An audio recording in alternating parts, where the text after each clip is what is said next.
여러분 반갑습니다. 사도행전 말씀 묵상 시간입니다. 5월이 밝았습니다. 그리고 사도행전 말씀도 시작이 되었습니다. 신명기 말씀이 여운이 아직 가시지 않았는데 사도행전 말씀이 우리에게 찾아왔습니다.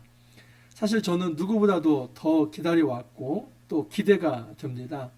왜냐하면 이 사도행전 말씀은 성령 행전인데 2000년 전에 그 성령 행전이 끝난 것이 아니라 오늘날 액트 29를 우리가 써내려가고 있는 하나님께서 우리를 그렇게 도구로 그릇으로 사용하시기 때문에 정말 하나님께서 이 말씀을 묵상하는 동안 어떤 역사를 일으키실까, 우리 개인의 가정과 또 공동체와 또 우리 삶의 현장, 모든 사회 현장에 이 하나님의 말씀이 어떻게 정말 활력 있게 움직이며 또 역사를 이뤄낼 수 있을까, 정말 호기심과 그 기대감이 가득 차 있습니다. 그래서 정말 기다려왔습니다. 여러분, 저와 함께 이제 5월, 6월 30일까지 정주행 갑니다. 꽉 차 있습니다. 시편도 없습니다. 사도행전 말씀을 2달 동안 꽉 차서 채워서 우리가 막 묵상할 텐데, 정말 우리가 이 사도행전 말씀을 단지 지식적으로만 아는 것이 아니라 이 말씀을 읽고 묵상해 가는 가운데 삶의 간증이 있기를 바라고 정말 승리의 고백이 나누어질 수 있기를 바랍니다. 한 2달 후에 우리의 삶을 돌아봤을 때 역시나 성령께서 임재하시고 일을 하셨다 하는 것을 우리가 함께 느낄 수 있기를 간절히 소망합니다. 사도행전 1장 1절에서 11절 말씀은 사도행전의 서론과 같습니다. 특별히 1절을 한번 보시면, 데오빌러여, 내가 먼저 쓴 글에는 무릇 예수께서 행하시며 가르치시기를 시작하신부터 먼저 쓴 글이 무엇이겠습니까? 누가복음입니다. 그래서 누가복음 1장 1절에 4절을 보면 이 누가복음에 데오빌로라고 하는 그런 이름이 나옵니다. 누가복음입니다. 우리 중에 이루어진 사실에 대하여 처음부터 목격자와 말씀에 일꾼된 자들이 전하여준 그대로 내력을 저술하리고 붓을 든 사람이 많은지라. 그 모든 일을 근원부터 자세히 미루어 살핀 나도 데오빌로 각하에게 차례대로 써 보내는 것이 좋은 줄 알았노니 이는 각하가 알고 있는 바를 더 확실하게 하려 함이로라. 여러분, 이 데오빌로라는 말이 데오필로스 그럽니다. 이 데오 하면 하나님이죠. 그리고 필로스 하면은 이제 친구입니다. 그래서 하나님의 친구, 하나님의 벗, 이런 이름을 가지고 있습니다. 그래서 데오빌로 각하 할 때 이 각하는 굉장히 고위직 직명인데, 이 사람은 로마의 어떤 고위직에 있던 사람일 뿐만 아니라 하나님을 경외하는 가피어러라 하는 것을 알 수 있습니다. 그래서 이 사람은 굉장히 하나님에 대한 경외심, 또 유대교에 대한 흠모함, 그러면서도 예수 그리스도를 좀 알게 되었습니다. 그래서 이 누가라고 하는 사람이 지금 예수 그리스도에 대해서 이 데오빌로 각하에게 정말 예수님께서 어떻게 이 땅에 오셨는지, 그분의 하신 말씀이 무엇인지, 그분이 어떤 능력을 베푸셨고 십자가에 어떻게 돌아가셨으며 다시 살아나셨고 승천하셨는지, 그 모든 것을 누가복음에 다 기록했다는 것입니다. 여러분, 이 한 사람에 대한 열정이 얼마나 큰지 알겠죠? 그런데 사실 이 한 사람에 대한 열정은 그 작은 씨가 엄청난 큰 나무가 됩니다. 우리는 그것을 보면서 한 사람에 대한 열정을 품을 수 있어야만 합니다. 때로는 주일학교 우리 학생들, 이 어린 아이가, 이 어린 청소년이 나중에 무엇이 될까, 그렇게 생각할 수 있습니다. 아니요, 세상을 바꿀 수 있는 주역이 될 수 있습니다. 그러므로 우리가 한 사람을 가르치고 한 사람에게 정말 하나님의 말씀을 선사하려고 할 때 이처럼 이 누가의 심정으로 보십시오. 이 누가복음 1장에서 24장, 그 다음에 사도행전 1장에서 28장, 도합 52장입니다. 여러분, 엄청난 저수를 이 한 사람에게 쏟아내고 있습니다. 그런데 누가는 그걸 봤던 것이죠. 지금 이 데오빌로 각하는 단 한 사람이 아니라 그 사람을 통해서 이 로마 사회에 엄청난 복음의 이 반향을 일으킬 수 있다는 그 거대한 그림이 있었기 때문에 누가가 이 작업을 할 수 있었던 것입니다. 누가는 여러분 두 가지의 직업이 있습니다. 하나는 의사입니다. 또 하나는 그 사람은 역사가입니다. 그래서 내력을 잘 기술했다. 여러분, 이 의사가 얼마나 섬세합니까? 만약에 의사가 섬세하지 않으면 사실 의사가 이제 제대로 어떤 일을 할 수 없습니다. 어떤 사람들보다도 어떤 직군보다도 의사는 굉장히 세밀하고 섬세하고 정확해야만 합니다. 어떤 들었던 얘기들 또는 감 이것만으로 여러분 의료 행위를 할 수는 없습니다. 반드시 문진과 그리고 어떤 이 몸 상태를 전체 뭐 엑스레이를 찍는다든지 CT를 찍는다든지 MRI를 찍는다든지 피검사와 또는 소변검사를 한다든지 다양한 검사 기법을 통해서 팩트를 가지고 진단을 하고 그 진단에 맞는 처방을 내놓는 것이 의사입니다. 이처럼 여러분 아주 면밀한 사람이 의사이기 때문에 그 의사의 관점에서 역사를 본다면 역사는 팩트 위에 써 있다 하는 것을 알 수 있습니다. 결코 누가는 감에 의해서 또는 어떤 상상 속에서 신화를 써내려간 것이 아니라 정말 예수 그리스도를 본 그대로 들은 그대로 그 내력을 끝까지 써내려갔고 특별히 이 누가는 이 바울의 동료가 됩니다. 그래서 이 사도행전 16장에 보면은 우리라고 항상 표현하는데 그 우리 공동체 안에 누가도 포함이 되어 있었던 것입니다. 그렇기 때문에 이 누가는 역사가이면서 또 누가는 의사이면서 그 눈을 가지고 예수 그리스도 그 태어나심부터 십자가, 부활, 승천까지 그리고 승천 이후에 이제 사도들을 통해서 복음이 전달되는 모든 과정을 누가가 써내려갑니다. 그래서 여러분 누가복음과 사도행전은 둘이 아니라 하나입니다. 그래서 누가행전 1 또 누가행전 2, 누가행전 2가 바로 사도행전이라고 볼 수 있겠지요. 그가 택하신 사도들에게 성령으로 명령하시고 승천하신 날까지 이를 기록하였느니라. 여기 중요한 것은 사도들에게 성령으로 명하시고 여러분 사도행전은 성령으로 시작해서 성령으로 끝납니다. 그래서 성령행전이라고 해도 과언이 아닙니다.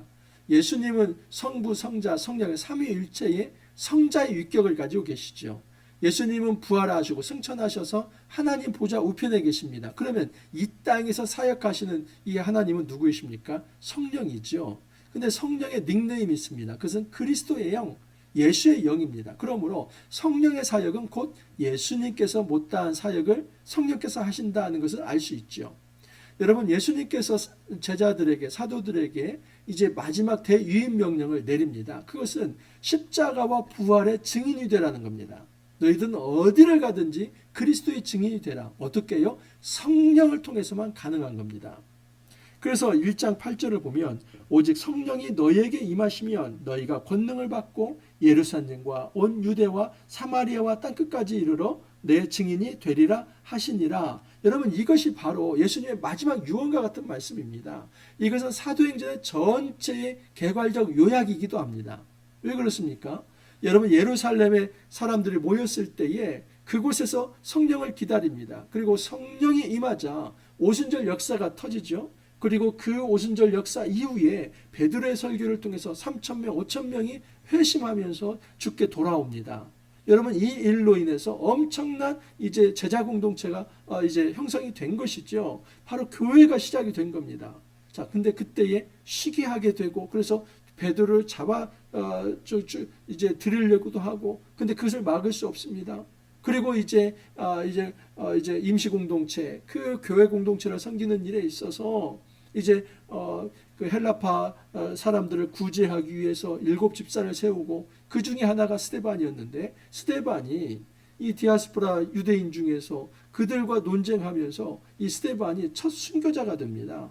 이 순교 이후에 엄청난 핍박에 이 피바람이 일게 되지요. 여러분 그 일에 앞장섰던 사람이 누구입니까? 바로 사울이라고 하는 사람 바울이지요. 그래서 그 일로 인해서 이제 예루살렘에 있는 사람들이 다 흩어지게 됩니다. 근데 그냥 흩어지는 게 아니라 이 사람들은 그리스도의 증인이 됩니다. 그래서 예루살렘에서 온 유대와 그리고 이 유대가 넘을 수 없는 벽이 뭡니까? 사마리아죠. 그 사마리아의 빌립이 전도를 시작합니다. 그리고 땅끝까지 이르는 데 있어서 베드로와 이 바울의 사역이 굉장히 중요합니다. 그래서 1장에서 12장까지 베드로, 13장에서 28장까지 이 사도 바울이 주역이 되어서 사도행전이 이루어지는 겁니다. 사도행전 다 공부했습니다. 한 5분 만에. 여러분 이처럼 사도행전 1장 8절은 사도행전 전체 역사를 압축적으로 DNA로 담아놓은 것입니다. 이 사도행전 1장 8절을 풀어낸 것이 사도행전이라고 볼 수 있습니다. 자, 그런데 핵심은 오직 너희에게 성령이 임하시면입니다. 성령이 임해야 너희가 권능을 받고 디나미스, 그리고 그 후에야 증인이 되는 겁니다. 증인이 되는 것은 이건 일을 하는 것이죠. 근데 일 이전에 존재, 정체성이 중요합니다. 그 정체성은 성령을 받은 자. 여러분 제가 이렇게 말씀을 전하는데 제가 만약에 성령을 받지 않았다면 이 말씀은 하나도 효력이 없습니다. 여러분들에게도 그 어떤 말씀에 영향력이 없습니다. 그러나 단 한 사람에게라도 제가 전한 말씀에 영향력이 있다면 그것은 성령의 역사입니다. 여러분 규모가 크고 작고의 문제가 아닙니다. 성령을 받은 사람은 그리스도의 증인으로서 사역을 하는 것이고 저 역시도 그런 자부심을 가지고 이 사역을 감당하고 있는 것입니다. 그러므로 일을 시작하기 전에 우리는 성령이 임하는 것을 기다려야만 합니다. 주께서 말씀을 합니다. 4절을 보면 사도와 함께 모이사 그들에게 분부하여 이르시되 예루살렘을 떠나지 말고 내게서 들은 바 아버지께서 약속하신 것을 기다리라. 이 아버지께서 약속하신 것이 무엇일까요? 여러분 누가복음 24장 49절에 이런 말씀이 있습니다. 누가복음 24장 49절에 볼지어다 내가 내 아버지께서 약속하신 것을 너희에게 보내리니 너희는 위로부터 능력으로 입혀질 때까지 이 성에 머물라. 그 약속하신 것을 기다리라. 그리고 약속하신 것을 받으면 너희들은 능력, 디나미스로 덧입어질 것이다. 근데 사도행전 1장 8절을 보십시오. 오직 성령이 너희에게 임하시면 너희가 권능을 받고 똑같은 것이죠. 그래서 누가복음 24장 49절, 사도행전 1장 8절 연결되는데 특별히 사도행전 1장 5절에는 바로 이 말씀이 연결됩니다. 요한은 물로 세례를 베풀었으나 너희는 몇 날이 못되어 성령으로 세례를 받으리라. 결국 약속하신 것이 뭐라는 걸 알 수 있습니까? 성령을 받는 것이죠. 이 성령 세례라고 하는 것은 오순절에서 말하는 제2의 어떤 체험을 성령 세례라고 말하는 게 아닙니다. 성령 세례는 그야말로 성령의 임재함을 통해서 우리가 이제는 성령의 사람이 되어서 구원받은 백성이 되어 그리스도의 증인되는 그 모든 과정을 성령 세례라고 말할 수 있습니다. 우리가 물세례를 받지요. 이 물세례라고 하는 것은 공동체 앞에서 내가 예수 믿는다는 것을 표하는 것이고 그것을 인증하는 절차입니다. 하지만 이거 이전에 물세례 이전에 눈에 보이지 않지만 성령께서 임재하시는 것, 임재하는 그 순간을 우리는 성령 세례라고 하는 것입니다. 단지 방언이 없을 수도 있습니다. 어떤 몸떨림이 없을 수도 있습니다. 어떤 신비한 처음이 없을 수도 있습니다. 하지만 예수를 믿는 모든 이들에게 이 성령이 내주하십니다. 그래서 역사가 시작되는 것입니다. 그들이 모였을 때 예수께 여쭈어 이르되 주께서 이스라엘 나라를 회복하시면 이때니까. 형격하게 예수님과 제자들의 시각차가 있다는 것을 알 수 있지요. 여러분 예수님께서는 하나님 나라의 일을 40일 동안 말씀하셨는데 오직 제자들은 이스라엘 나라에 관심이 많습니다. 이스라엘 나라는 이 팔레스타인에 있는 그 하나의 국가, 그곳을 물리적 국가를 말하겠죠. 근데 하나님 나라는 그것보다도 훨씬 더 큰 것입니다. 그래서 여러분 이 하나님 나라는 새 이스라엘입니다. 뉴 이스라엘. 이게 다릅니다. 예수님은 새로운 이스라엘, 그 새로운 이스라엘은 영적인 하나님 나라입니다.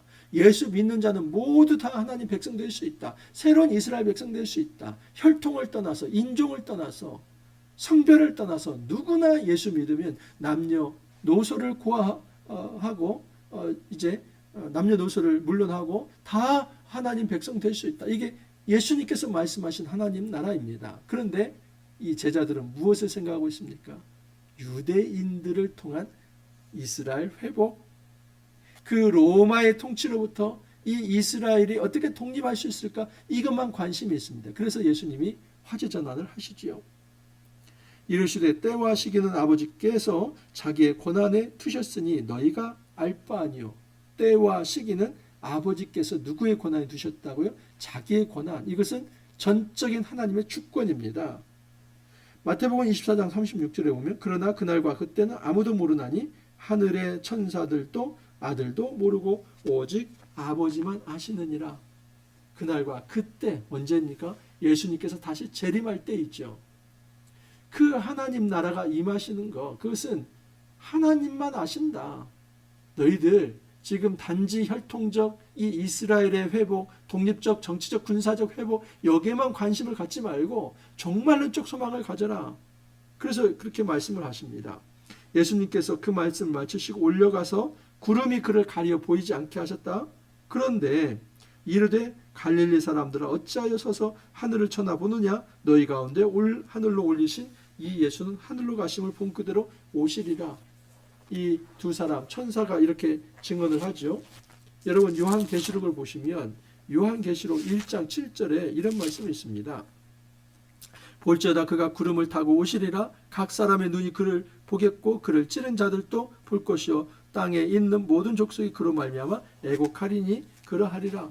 보십시오. 지금 올리신 그 모습 어떻게 올라갔습니다. 구름이 그를 가려 보이지 않겠다고 했습니다. 올라가신 그 모습 그대로 예수님 오실 것이다. 어떻게 오십니까? 구름을 타고. 그래서 요한계시록 1장 7절에 볼지어다 그가 구름을 타고 오시리라 이렇게 약속을 하는 것입니다.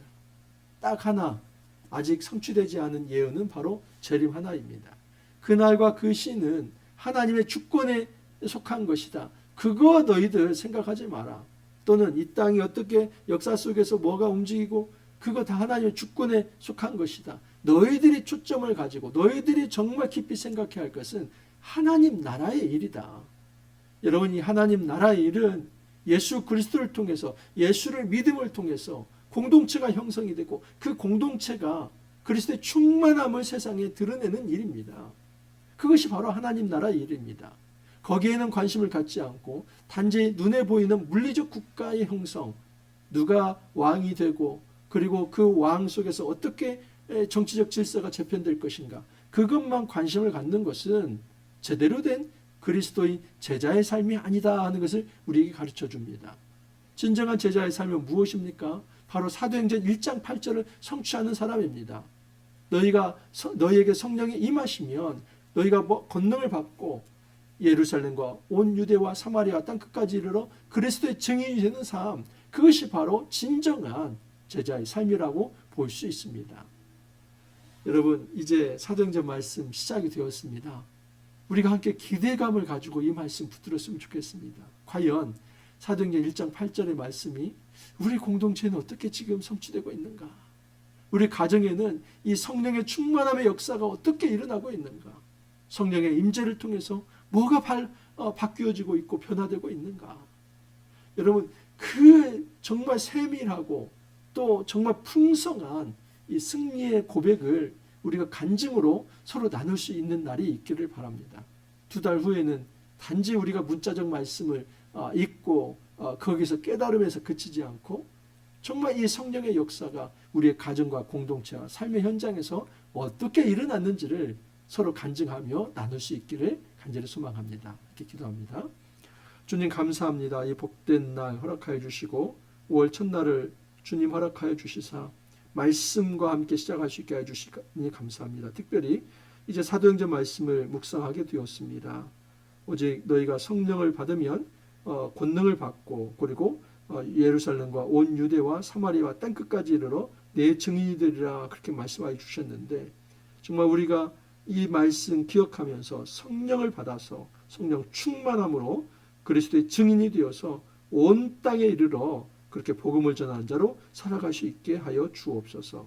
이제 사도행전 말씀 시작합니다. 이 말씀 마치는 때까지 하나님 이 사도행전의 역사가 정말 먼 옛날의 그 말씀이 아니라 현재 진행 중인 그 거룩한 이제 성령의 역사가 될 수 있도록 은혜 허락하여 주옵소서. 주님 감사하옵고 예수님 이름으로 기도하옵나이다.